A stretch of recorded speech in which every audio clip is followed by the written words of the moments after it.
Today might be the most consequential day in Donald Trump's life. That's because Special Counsel Jack Smith is set to submit a 180-page report to Judge Tanya Chutkin about the 2020 election interference case.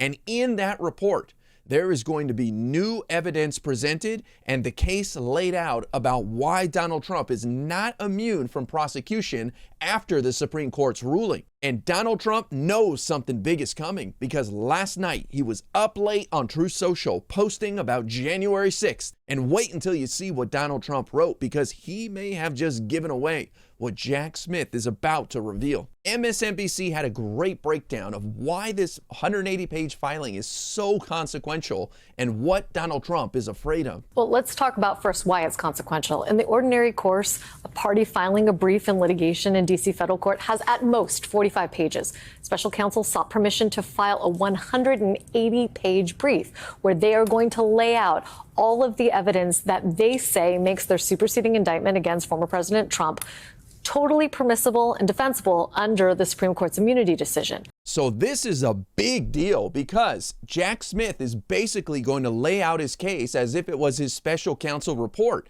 And if the judge in this case, Tanya Chutkin, decides to release the report or even parts of it with redactions, then the American people will have all sorts of new evidence to look at before the November 5th election. And this stuff wasn't going to come out until the trial took place. So this might actually work out in Jack Smith's favor because if Donald Trump wins, he is definitely going to get rid of this case. But that is going to have with it all sorts of citations to what are known as sensitive materials, things like grand jury transcripts, witness interviews, documents we've never seen before. And that, to your second point, is why Donald Trump's folks do not want the public to see this. They say it's totally inappropriate in light of the upcoming election for this to be a public record. That evidence might include secret grand jury testimony from Vice President Mike Pence and the chief of staff at the time to Donald Trump, Mark Meadows. These individuals did not cooperate with the January 6th Select Committee in Congress, but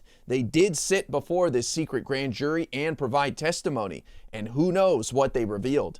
Could you call it kind of like not a mini trial, but would this be Jack Smith laying out more of his evidence, more of his argument, and would it tell the public more of what he says Donald Trump did around the 2020 election? I think that's what some people are expecting. I put myself in that camp. You'll remember, Katie, after the Supreme Court's decision, a number of folks on our air, including Andrew Weissman, said that the way to handle what the Supreme Court had dumped back in Judge Chutkin's lap was to have something akin to a mini trial. Think about this as a mini trial on the papers alone, meaning we might never see those witnesses take a seat in the courtroom. But yes, Jack Smith is going to take Judge Chutkin on a tour of why they believe, based on the context and circumstances, they can get around the Supreme Court's immunity ruling and hold Donald Trump responsible on all four of the charges that are pending.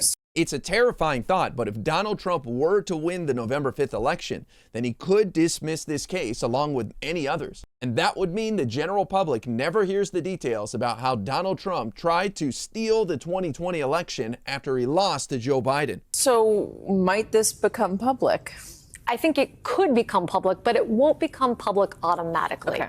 And that's because under an existing order in the case, all sensitive materials have to be treated certain ways. Either the parties have to agree about those materials becoming public, or what they do is they hand the entire filing to Judge Chutkin under seal and also say to her simultaneously, this is the version that we propose the public should see. But at the end of the day, the decision about what we see and when we see it, that belongs to Tanya Chutkin alone. Alone? There's no way that Trump's team could appeal her decision to the Supreme Court?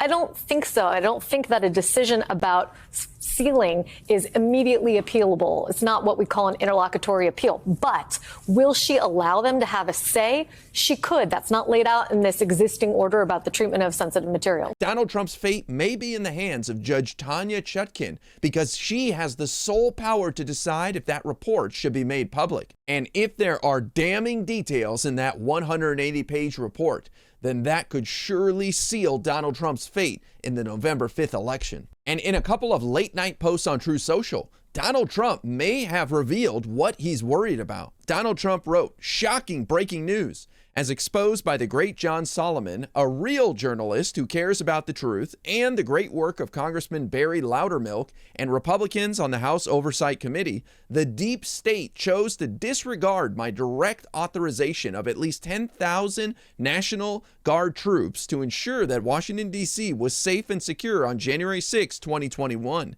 These deep state subversives disobeyed the president's directives, which would have prevented any unrest that day.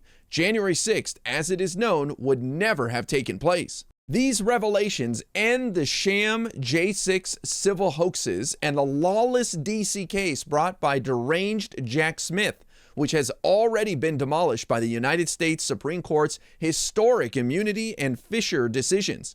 I called for everyone to act peacefully and patriotically and demanded that D.C. be protected.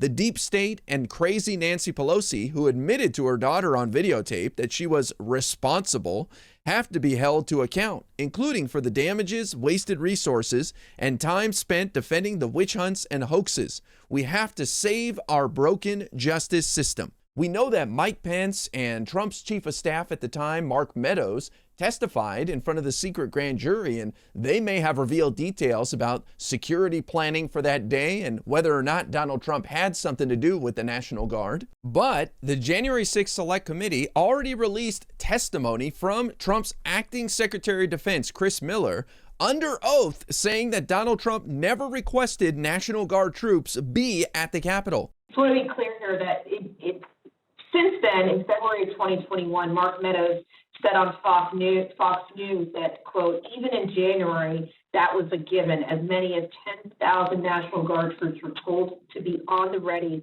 by the Secretary of Defense. Is there any accuracy to that statement?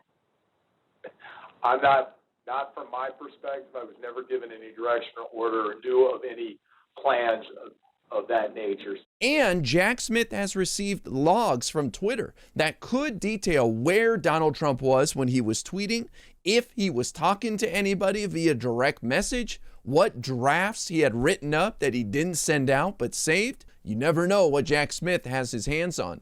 And that is what is going to be revealed possibly in this 180-page report that hopefully Judge Tanya Chutkan releases to the public before the November 5th election. So it's no wonder that Donald Trump is freaking out, because this 180-page report that Jack Smith is submitting could basically be the special counsel's report. And in a special counsel's report, they lay out what investigative steps they took, why they decided to prosecute, why they didn't prosecute certain things, what witnesses told them. And there might be some details revealed here that are damning for Donald Trump.